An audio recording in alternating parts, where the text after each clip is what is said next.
of your smile, the beauty of you, the beauty of your smile, the beauty of you, the beauty of your smile, the beauty of you,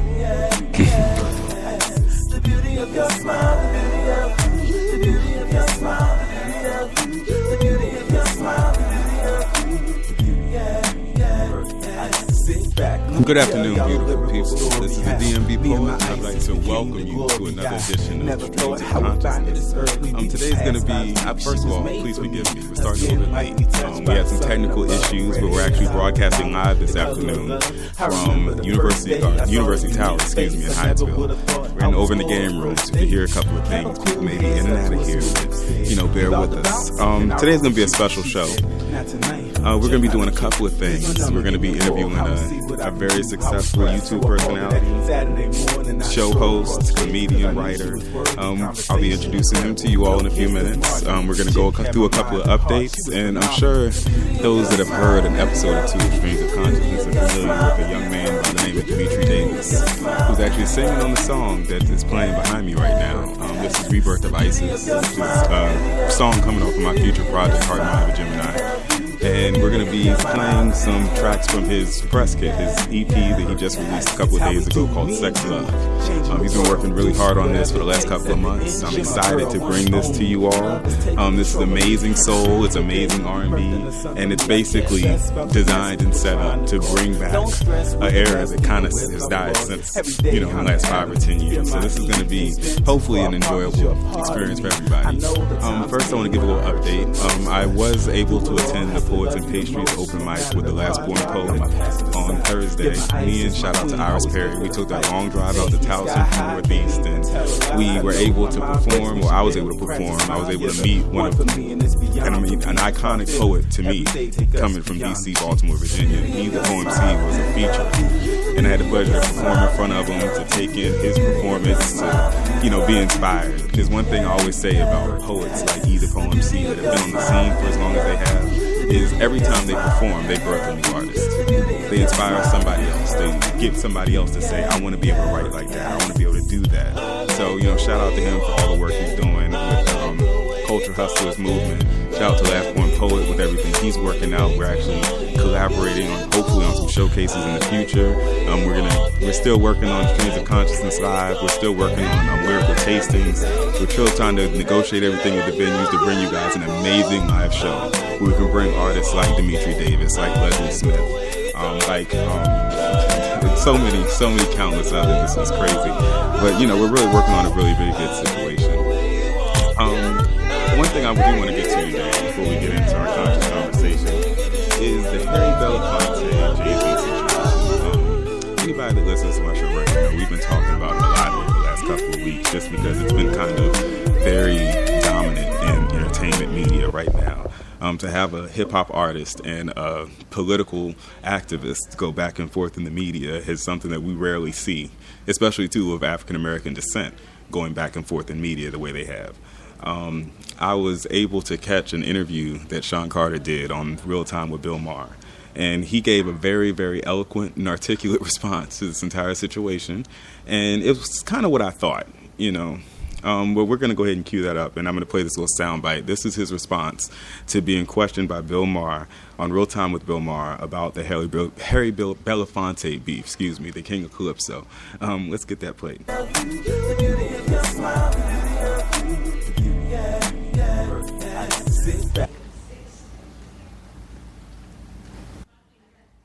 With Harry Belafonte, because I know you had a feud. I'll show the picture. I mean, this was very bad what happened with you and Harry, because I mean, look at this. This. And he's 86 and you're 43. Yes. So he's literally twice your age, and it came out a draw. No, I mean, he got on your case because I remember when they did this with Michael Jordan. You remember that when they were saying to Michael Jordan, "You're the king of the Negroes, get more involved, do more." And, that upset you, and I don't blame you for being upset. Yeah, I didn't think it was the correct venue. If it was something really, it was like a real problem that, I'm not very difficult to find, especially for someone of that stature. He can reach out to me and we can have a conversation and we'll do some good together. But, I just thought, that sort of was a bit grandstanding to me, and I didn't appreciate that, especially dragging my wife into it was Right. a bit of a low blow. And Bruce Springsteen. Yeah. I know that. I really like Bruce Springsteen. I know, though. but He's like, yeah, that was not cool. But I just want to say, Harry was on our show once. He was iconic, as he is. Yes. And I don't know if you ever... Yeah, and that was basically his response. I mean, to me, no disrespect to Harry Belafonte. I mean, I'm a young black man in the United States, and I know that things like this radio show wouldn't be possible without the sacrifice and the dedication that he put forward during the civil rights movement. I mean, I understand that wholeheartedly. But at the same time, you know, there's a time and place for everything. And throwing jabs in the media is tasteless, especially doing it at another grown man and his family. I think that was the main thing. But, you know, just sound off. This is the last time the DMV Poet will be discussing the Harry Belafonte versus Sean Carter situation. I think it's pretty much dead. Hopefully 2 adult men over 40 can reach out to each other, sit down, and have this conversation without cameras, microphones, and the whole world watching to see how they're going to tear each other down. Moving on. Conscious Conversations. Today, I had the pleasure to sit down with a young man. It was about, if anybody remembers, the July 26th Speakeasy. Actually, it was the week before that, the month before that. It was back in June. I attended the Speakeasy with Rich Rocket at Reform Society and Matt Rand with the DMV Network. Shout out to them. Doing amazing things out in Annapolis. And I was able to meet this young man named Omar DeBrew. And he's actually working on a YouTube channel, entire brand. It's called Out of School TV, for anybody that's familiar with it. It's been able to garner 497,000+ views. It's been able to sustain followers. It's been able to build popularity over time. So I really wanted to sit down with him today. Omar, why don't you say hi to everybody? Hello, family. How you doing out there? Yes. I mean, basically, everybody knows that Streams of Consciousness is about getting out there and expressing yourself, like through spoken word, through like your channel on YouTube, through everything. But what we're always interested to know is like where you come from, like what started it all beyond entertainment. Like, where is Omar DeBrew from? Well, Omar DeBrew is from Richmond, VA. Okay. And I moved up here, I think, to Maryland around 5 years old. How Out of School TV got started? How Out of School TV got started really was basically, once I graduated high school, didn't know what to do. I didn't, we have 3 avenues or 3 paths that we can choose after you graduate, and that's either military, workforce, or school. Yeah. So when I graduated, Omar DeBrew, and walked across the stage, I was like, I'm not ready for this yet. I didn't know what to do. So something told me, just go ahead, grab a camera, and let me go ahead and just start filming this. And that's been a part of me ever since then, as far as that need to record, that need to film, that need to get stories out there, record it, and then get some insight. Because that way you can hear other people's stories and get some information that will propel you into your success. Exactly. I mean, it's funny, I can relate to that. When I got out of school, I didn't know what I was going to do. My father basically told me either you're going to get a job and pay rent, or you're going to go to college and get a degree. And I just decided to go to college. So it was just, randomly decided. But was there anything specific that inspired you or encouraged you to go to YouTube? Because, I've been doing spoken word. I've been doing just performing all over the city for 10, 12 years. But nothing told me, pick up a camera and start documenting things. So what specifically pushed you in that direction? Well, YouTube is free, so that's free one platform. of the things. It was a free platform. And I noticed that a lot of people, and especially in our society, where we kind of got away from focusing on talent, and it's been more of a kind of a glamour thing. Where it's like you got to have the looks before you can be successful, and if you got some talent, then okay, then you're in there. But to get that chance for a big industry to give you that, it's kind of hard. So I'm just not going to wait for HBO or Showtime or whoever to come and scoop me. I'm going to go ahead and get started, do my thing right now. Build your own brand. Yeah, build my own brand. So that's what led me to YouTube. Okay. And still going. Still going strong. All right, so we're about to take a short break. We're gonna get into the first track by Davis. But before we do that, I did want to ask you to describe, because I know you have a couple of different things you do on Out of School TV, but one of the most popular things that I found just through researching it is How to Get a College Girl, and now it's interactive. So describe that to us real quick before we go to our first break.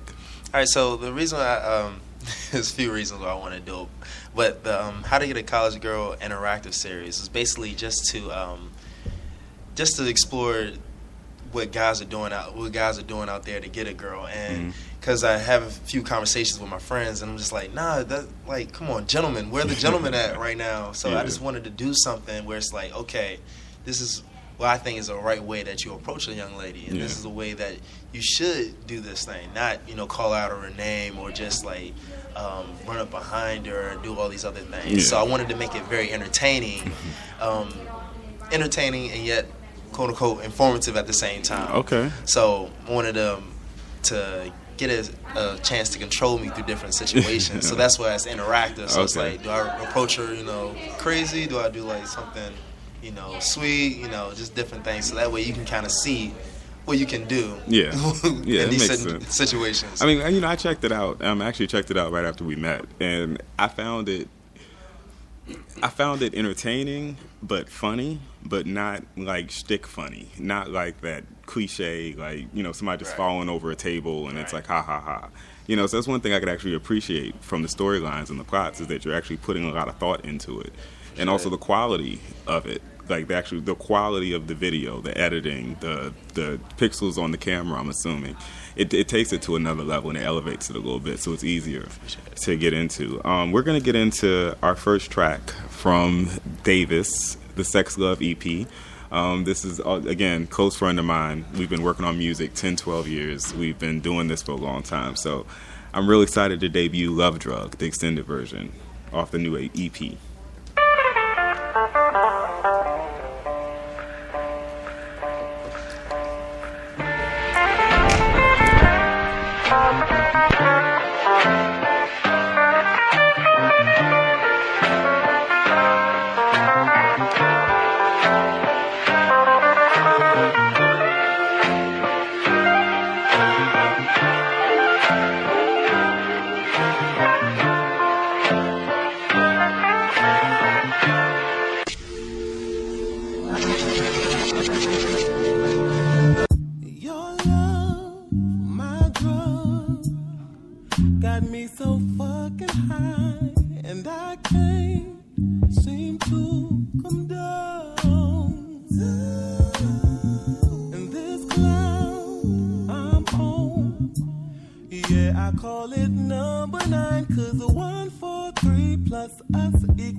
29 seconds. You can actually start fading it out now. Okay.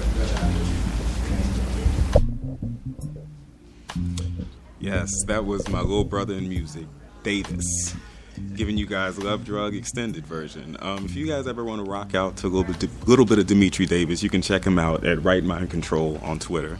That's RIGHTMINDCNTRL, Right Mind Control. Check him out. And I've been posting a lot of his links in the MASSOV Facebook group, a lot of links to download the whole EP, to listen to individual tracks. I mean, it's really an amazing R&B soul project. What did you think of that track, Omar? I loved it. And this whole time I was listening to it, I was just like, what?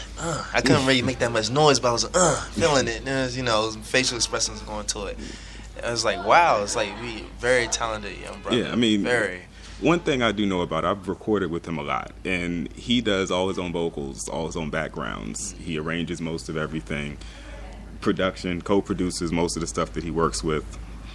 I mean, at the end of the day, he's pretty much a musical person. He's musically inclined, so he can put these crazy things together. But let's get back to Omar. That's what we're here to talk about, Omar and Out of School TV. When I was checking out your stats, I did notice that you're very, very close to 500,000 in terms of views. In terms of like online radio, what we're doing with Streams of Consciousness, and shout out to everybody that's been supporting Streams of Consciousness. Like, we just crossed 1,000 listens within 3 months with 6 or 7 episodes, and to us that's huge. We got that many people clicking on our links, doing it up. So what does having 500,000 views mean to Omar DeBrew? Honestly, it's a humbling accomplishment. It makes me feel that what I am doing is enjoyed by many, and that they're loving the quality and they're loving the content of what I have to say or what I'm just showing them. So it really just speaks to me in all different levels as far as growing, and that I am moving in the right direction. Okay. All right, so I think we talked a little bit about this offline, but in terms of like YouTube as a platform, like we've seen, I'm sure a lot of our listeners are familiar with Awkward Black Girl. She had a web series on YouTube for a pretty long period of time. It was pretty successful, and she just signed a contract with a major network to produce a full series. Like Spoken Reasons was just featured in a movie with Sandra Bullock. Like, what does this mean for you? What's next? Like, how would you grow your brand and your product into something bigger, or take it to the next level? Wow. I think about this constantly, but the next thing I would honestly like to do, of course, you say I would like to be on a big network, or so to speak. Yeah. But I just wanted to be, I just wanted to grow out to different schools. I want to tap into universities and focus on high schools as well. Yeah. And provide them content as far as some of the things that college students or successful adults are doing, so that way they can kind of set up their plan on how they want to approach or achieve their dreams. Okay. So high schools is something else I'm looking at, and with this exposure, looking at that will help out a lot. Okay, so it would be more like a movement. Yeah. Like how different people would document their out-of-school experience. Yes. Okay. I see it as that. That's hot. All right, so what are different ways that you monetize this? Because I know, and everything we do is great and fun to do. But, as you get older, I might be a little bit older than you, but as you get older, you start looking at different ways to, monetize things, start getting a revenue stream in from things. So, like, without spilling your secrets, like, what are different ways that you're, legitimizing the YouTube channel, monetizing it, taking it to another level, in that regard, at least? Thank YouTube for getting me to this point. Mm-hmm. But for all the YouTubers out there, that if you're a partner, you don't get that much money. I can speak freely about this because I'm not one. I'm no longer a partner. So, but by focus on solely on the client itself and like direct communication with them, you get majority of your profits that way. So to answer your question as far as how I'm monetizing it, is basically speaking onto your passion. So when you find out what you're passionate about, then you can start to figure out ways. Okay, I'm pretty good at filming. Why not? I can start filming some wedding receptions. Maybe I can start filming some graduations. Okay. You know, so it's just basically once you find that thing that really speaks to you, then you can start setting up ways. It's like, oh wow, people really do need this service, and it's really, you know, in need right now. Exactly. I mean, as an artist, just from my standpoint, doing spoken word, one of the best promotional tools for me would be videos. But it's, you know, finding videographers that are willing to do small projects is very, very hard. Like a lot of times, just through different communications, the budget for a small one-shot straight through video, like they expect a couple of $100 to do that, edit it down, and get you a high-quality product. You know, to have somebody that's available and accessible in our area, in the DMV, I think that's going to do volumes, especially with the quality of work that you're doing. We discussed what was next for you in Out of School TV. What are you doing outside of the YouTube channel? Like, what are you doing outside of all that? I do a lot, pretty much, but a lot and then not. So I'm getting in this thing now. It's like I'm constantly learning. I always consider myself as a scholar, and that's due to the fact of being with Life Pieces to Masterpieces, a wonderful nonprofit organization, and that's one of the that's their vision, is to create gentlemen, scholars, artists, and athletes. So I grew up in the program, so the scholar part right now is what I'm focusing on, and where I'm always seeking information, seeking knowledge, so that way I can apply it to my life. So right now, I'm taking on a bunch of hobbies. I'm learning how to play the keyboard, like piano. I took a few vocal classes, also graphic design as well. So actually, I went to school for graphic design, so I can't really say that. But I like to dabble with Illustrator and all that. Expand your skills. All that stuff. Okay. But just basically taking up a lot of hobbies, you know, so that way I'm always feel like I'm growing and never getting complacent. Yeah, if you're not growing, you might as well be dead. Yeah. That's what something Lauryn Hill said a couple of years ago. If you're not growing, you might as well be dead. Okay, I got a couple more questions for you, but we're going to definitely get into this next track from Davis. It's called I Need You. And just to give people a little background, when I first heard this song, like there's going to be a lot of emotions going on in our breaks as I play this man's music. But when I first heard this song, like it reminded me of almost every love poem I've ever written. Oh man, so this is you know, this is going to be, and you know, I just want everybody to remember that, you know, Davis has been recording and writing for a long period of time, and the Sex Love EP is basically a culmination of all the work that he's been doing by himself at Bowie State, working with different producers in the area, working with me, Lenny Knight, Lydell Rec, Alex and Sterling Green, The Antidote, you know, just working with all these different, and they're really geniuses, nothing short. Out of the list I just named, they're like massive music people, and they can put together great things. And you know, he's grown so much since I first met him. So let's just go ahead and play this I Need You. Let's try to cue that up for you guys. Ready for it. Hey, babe. I know we have hard times. I be bugging. You be bugging. But I know the love is real.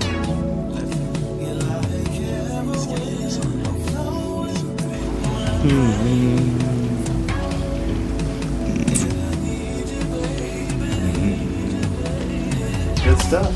Sounds good. I need to say y'all sound good and everything. Sounds really good on the air. If I can get you to have your mic just a little bit closer, because at some points it gets real high pitchy, and I don't want to have that rattling. So, I know y'all can probably still hear some of the stuff.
like a child needs his mommy just to be.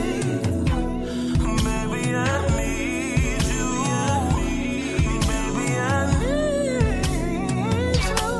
Oh, when I tell you don't let me just stay. Can I get another?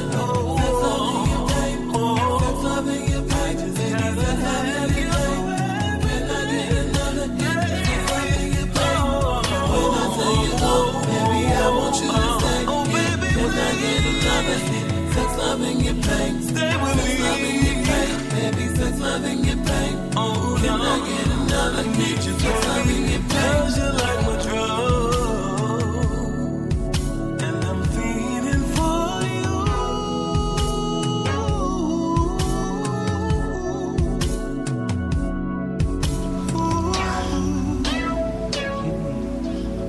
All right, everybody. That was Davis doing I Need You, studio version from the Sex Love EP. I told you it was serious. I told you it was going to be a lot of emotions flying around. What'd you think of that one, Omar? How did you feel? I'm just, man, they make stuff seem so, like, they do it so effortlessly, like, and then when I try to do it, when I get in front of the mirror, it's all crackles and, you know, get all loud. Yeah, trust me, I know. I'm actually taking vocal lessons now, and like, it's crazy. I've known the music for a long time, and he's been, singing, like, Very talented. incredible vocal for a long time, and I didn't really start to respect his craft until I started trying to strengthen my vocals and build my range and build on technique, and it's like, wow. I mean, this guy's been singing since 4, so it's hard to catch up with him at, like, late 20s. But, you mentioned something before we went to the break about Life Pieces to Masterpieces, that nonprofit. Can you give us a little more information about that? Right, so Life Pieces to Masterpieces is located in D.C., focusing on Ward 7. Mm-hmm. And the purpose at Life Pieces to Masterpieces is to provide opportunities for African-American males ages 3 to 25 to discover and activate their innate creative abilities to change challenges into possibilities. Okay. And basically what that means is providing a platform where they feel safe, that they feel loved, but when they feel that, they can also have the freedom to express themselves. And when they have the freedom to express themselves, then they can start changing those challenges that they're facing into possibilities. Because it's a rough neighborhood where they at. And I'm a mentor, or I'm a lead teacher at there. So to see some of the stuff that our young men go through at such a young age, it's like, troubling for me. But it motivates me that much more to be like, okay, what I'm doing is right, and I can help you to get to where you want to be. Exactly. I mean, I think the biggest thing for our kids to understand is that every obstacle, there's a method to get over it. And it may not be the easiest method, but it's most important to get over obstacles instead of trying to get around them. And if we can get this into a good number of our kids, not just like black males or black females, but just all children that are trying to come up in 2013, if we can get them to understand that hard work, dedication, and ambition will usually get you over any obstacle that may get put in front of you. So, I mean, I think that's just amazing. I mean, we do a lot of work with nonprofits here with Streams of Consciousness, so with MASSOV Entertainment. And then we try to partner with as many businesses as we can that are actually doing philanthropic projects that are giving back to not necessarily just the DMV community, but just all communities.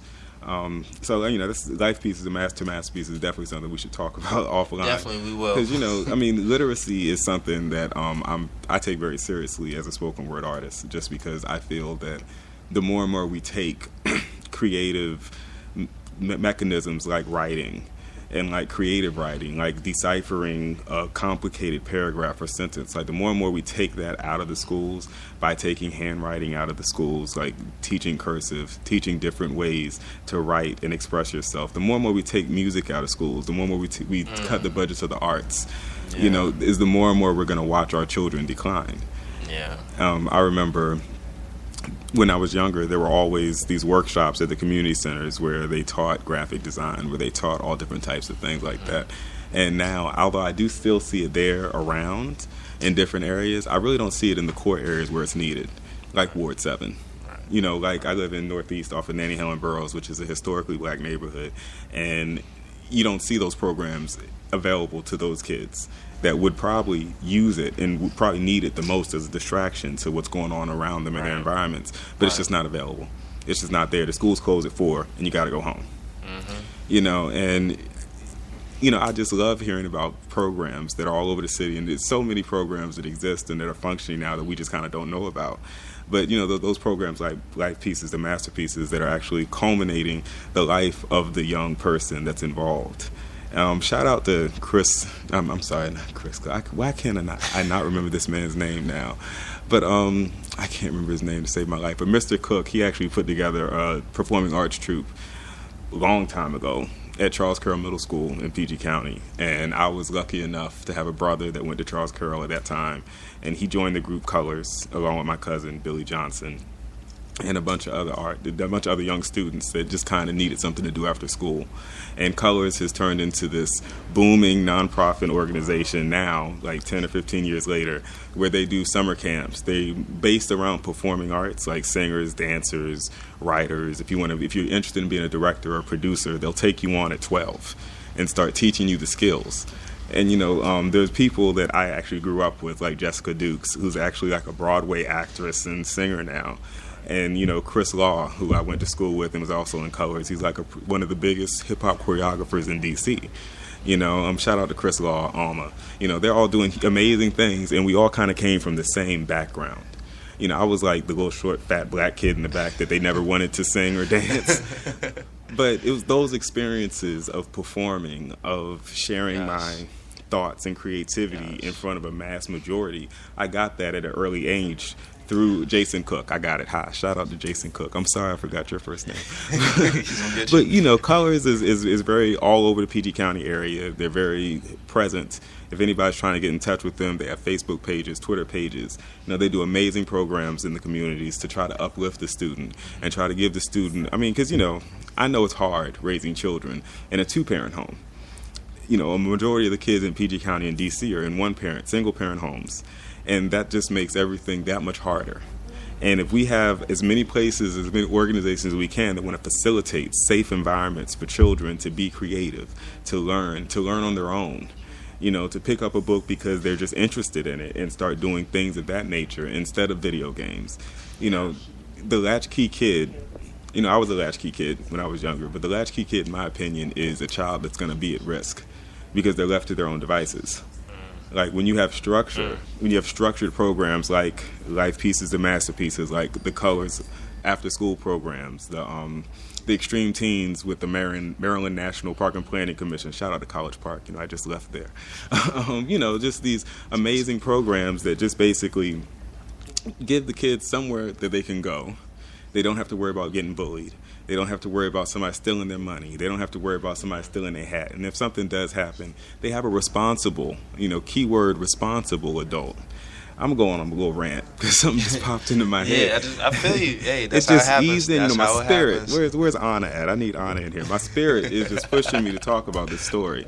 Like I said, I live off of Nanny Helen Burroughs, and there was this my friend China. She was telling me, I was over her house, and she was telling me about this story, a current event, where this little boy that was being babysitted by his mother's boyfriend was killed. He lived around the corner from my house. And apparently he was outside riding his scooter, and the boyfriend was making his moves in and out of the house. He was selling marijuana or some type of substance, but he wasn't really paying attention to the little boy. And the little boy apparently rode the scooter around the corner when he wasn't looking. He couldn't find him. When the young man came back to discipline him, he punched him in the stomach twice. And through punching him in the stomach, he used so much force that it crushed his rib cage, severed his liver in 3 different places, and crushed his windpipe. And the boyfriend claimed to the police after he called the ambulance that the boy, after he hit him, he rode off on the scooter and came back like 25 minutes later, went in the house, laid down, and was unresponsive when he went to check him 2 hours later. Wow. And he actually died on his way to the emergency room.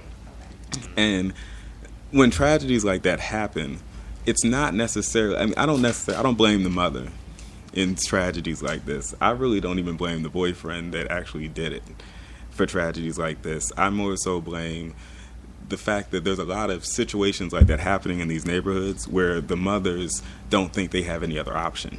Wow. And when you're in situations where you don't feel like you have any other option, usually, you know, a boyfriend that's going to be home all day is good enough to watch your child.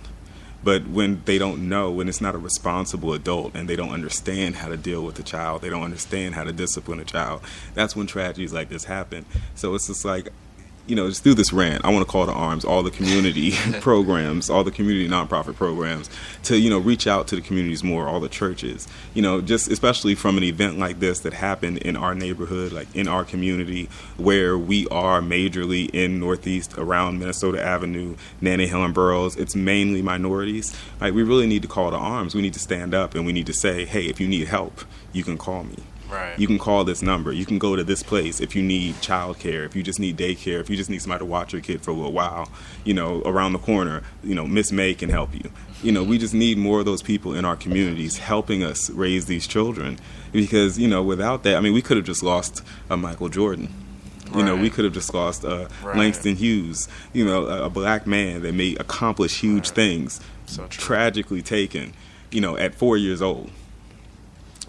But with that, we have a few more minutes left. I definitely want to get to the next Davis track. It'll probably uplift the atmosphere of the show a little bit. I don't know, I just started thinking about that, and it just started, moving things around inside me. But the next track we're going to hear is Ecstasy. By the title, it's probably going to be a little adult. Yes, I have heard this before I'm playing it, but I'm giving you guys a disclaimer.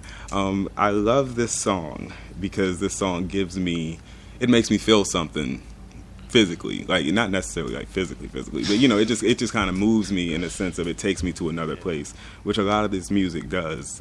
A lot of times I listen to it and I kind of forget where I'm going or what I'm doing, and it takes me to a certain place that probably I know about, and he doesn't know about it, and he's able to pull that out of me. So let's get into Ecstasy real quick.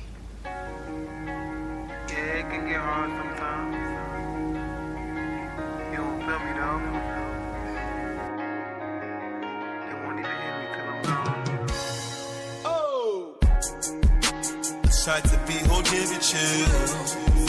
She moving fluid for the smell. A couple dollars and my loose emotions. But I ain't got time for what is broken. You can't seem to catch me, push off a cliff. So my drink is just catching my thrill. Yeah, I throw my light into some words I'm memory. But unless I'm taking shots, it will never hit me. I throw my light into some words I'm memory. But unless I'm taking shots, it will never hit me. Both out here, the weed, they trapping, stopping. All these pills I'm popping. Come on, let's talk about it. Oh, they rap about this money, making eye contact, dropping shit, but still they walking. But you won't make it till you fall, and they won't love you till you die. I want you to sit down on the side when I have some bliss for a moment in the sky.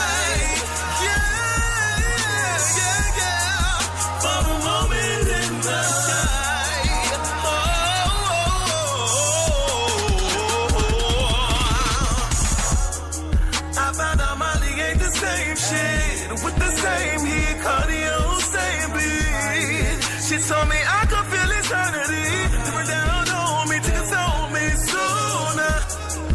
And the walls are topsy-turvy. And my skin, I caught a chill. If we chase away the fun and the calm, then we'll miss out on the thrill. Oh no, I wanna talk about it, baby. Why do they get away? Oh, but you won't make it till you fall in, and they don't love you till you die. I want you to sit out on the side when I have some left for a moment in the sky. For a moment in the sky. All right, that was Dimitri Davis, also known as Davis, from the Sex Love EP, Ecstasy. Anybody that needs to get in touch with him, you can talk to him on @DimitriDavis on Facebook or @RightMindControl on Twitter. All right, so we got a couple of minutes left. I really want to talk to Omar here before we go into our closing track about dreams. Like, what dream did you have as a child that you wish had materialized or that you still are working on materializing now? The dream that I want to materialize is to have my own studio and like my own place, my own room where it's green screen set up, 3 tripods, 3 wonderful cameras that I don't even know how to pronounce, microphones where I can just plug in and just like clip on to people. That's like the biggest dream right now. It's just like had a little lapel microphone. mic. Yeah, the lapel mic, just like the clip on, like the little and disguise and all that wonderful stuff. But just to have a space where I can just be like, hey, I need to come down. I need to go down to the studio and just record or blog or just just have that freedom to do it. Okay. That's my dream. Okay, well, I asked that question mainly because, I heard somebody say something really introspective a couple of weeks ago, and they said, through dreams, all things are possible. And before you can reach greatness, you have to dream that you're able to do it first. So, I really like to encourage all my listeners to do positive things. And one of the most positive things you can do is to look in the mirror and say, you are worthy. And what do you want to do today? To just decide, what am I going to accomplish right now, today? What am I going to work on? At one point, Streams of Consciousness it did not exist. It wasn't here. And, I dreamed of the concept of doing online radio and growing it out into bigger things. And now I'm in the position where I can do online radio consistently and grow it out into bigger projects. Shout out to Streams of Consciousness Live. It's coming soon. Those great open mics and just doing things on a bigger level. Just being able to travel, being able to do showcases, being able to perform in different cities. And, before, like 5 years ago, it didn't even seem possible to me. And now I'm able to hobnob with great spoken word artists like Anna Temple Abram and E. the Poem C and The Last Born Poet and all these great artists that I've looked up to for so long.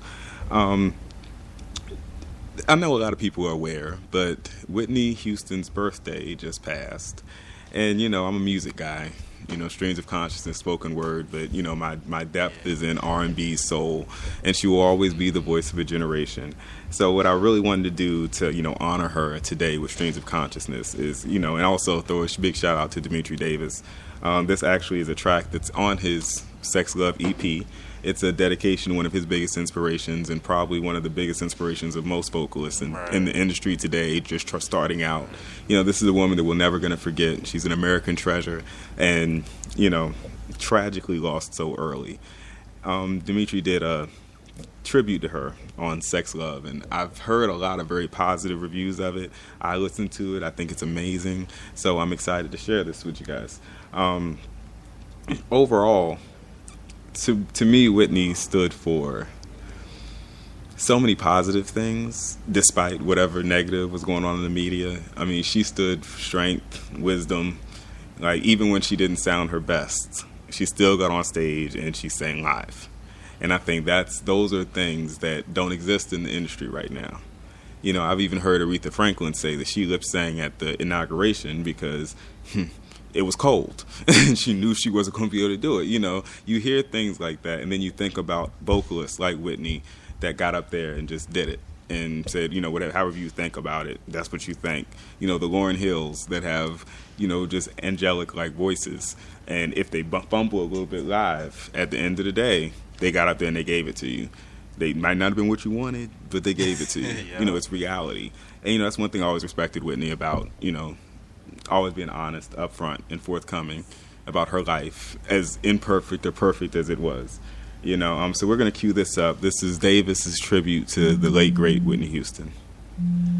I believe in you and me, and I believe that we will be in love eternally, baby.